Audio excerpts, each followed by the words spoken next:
Hello हाँ phone किया काट देली तोरा एते तामस उठै छौ की करबो तो एकेटा बात के तखन से गिजने छी किया नहीं बनेले जखन मोन आयत तखन बनायब। बेटी छी ने त माया त लगबे करे पुतोह बना के खेलक हमर खा दही खेलखुन तो की करियो हम। त पुतोह ने बनेलक खेलक अहाँ सुतल रहू रात भर सुतै छी त मोन नहीं भरैया। रात में 1 बाजि गेलै सुतै में कि जान गेली तू देखबी तब न आबि के हम सब कहियो केने छियै से नहीं केने रहती त कहबे करती।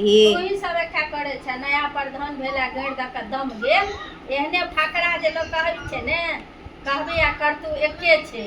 त जा दही ना हमरा जखन मोन आयत तखन बनायब तखन खायब। त खाओ अहिना करैत रहू माथा में चक्कर दैया मन घूमैया दैया त देखायब की करब तोरा कोन छौ ओइ से जइना डॉक्टर झगड़ा करे ला जे फोन करे छ से झगड़ा नहीं करे छै जे बाल बच्चा से कोई झगड़ा करते है तो त झगड़े करे ला फोन करे छी। झगड़ा नहीं करे छी बनेबै आब जाइ छियै सब्जी कटबै देखै छियै कथी सब छै सब्जी। त जो न बड बेर भ गेल ने धियापुता गेलो स्कूल हाँ गेलै तो खेला हां हम नहीं खेलू एखन आब जाइ छी नहा कहिया बोले त भोरे कहली बना लेने या बनेलकै लेकिन हम खाइ छियै लेट से ने हाँ 10 बजे आब नहेबै सुनेबै तब पूजा पाठ करबै तकर बाद 12-1 बजे चाय भेलौ कि चायो नहीं भेलौ नहीं चाय तो पीलो है 2 बेर 3 बेर पीलो है चाय पुतोह बना के देलक है 3 बेर।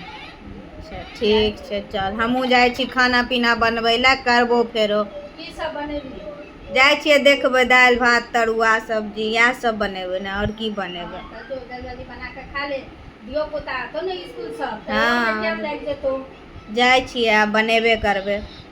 ठीक छै राख।